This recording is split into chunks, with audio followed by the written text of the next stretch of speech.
এরকম perfect caramel pudding কে না তৈরি করতে চায়। অনেকেই কিন্তু পারফেক্ট পুডিং তৈরি করতে পারে না।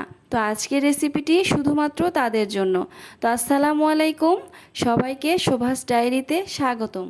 প্রেসার কুকারে খুবই অল্প সময়ে কিভাবে এত সুন্দর ক্যারামেল পুডিং তৈরি করা যায় সেটাই আজকে আমি আপনাদের সাথে শেয়ার করব।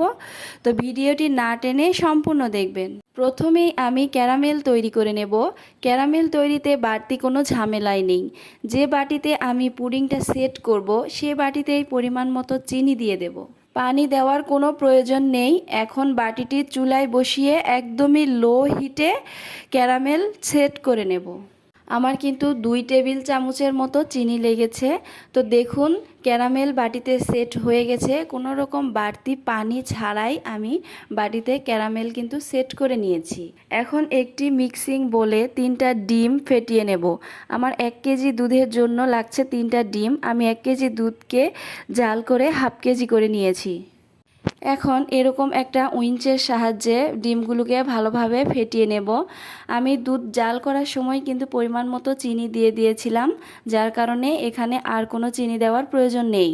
দুধ জাল করার সময় চিনিটা দিয়ে নিলে পরে ডিমের সাথে চিনির মিশ্রণের যে একটা ঝামেলা সেটা আর থাকে না। অনেকেই পুডিংয়ে ডিমের যে কাঁচা গন্ধটা থাকে সেটা পছন্দ করে না, যার কারণে আমি এখানে খুবই অল্প পরিমাণে সাদা গোলমরিচের গুঁড়া দিয়ে দিলাম যাতে ডিমের কোনো গন্ধ না থাকে। আপনারা চাইলে স্কিপ করতে পারেন।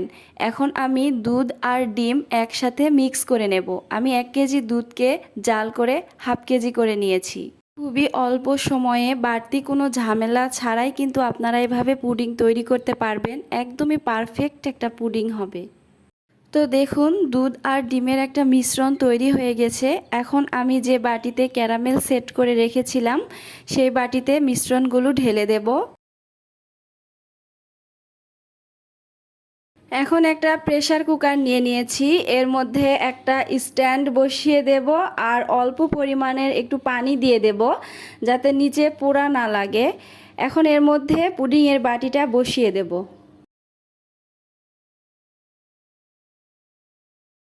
এখন চুলায় বসিয়ে দেব আর শীষ ওঠা পর্যন্ত অপেক্ষা করব।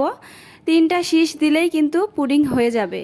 এভাবে প্রেসার কুকারে কিন্তু খুবই কম সময়ে পুডিং তৈরি করা যায়, কোনো রকম বাড়তি ঝামেলা ছাড়াই। যখনই পুডিং খেতে মন চাইবে তখনই কিন্তু এভাবে তৈরি করে নিতে পারবেন পারফেক্ট ক্যারামেল পুডিং। তো দেখুন আমার কিন্তু পুডিংটা তৈরি হয়ে গেছে। তো একটা কাঠির সাহায্যে চেক করে নেব যে পুডিংটা পারফেক্টভাবে হয়েছে কিনা।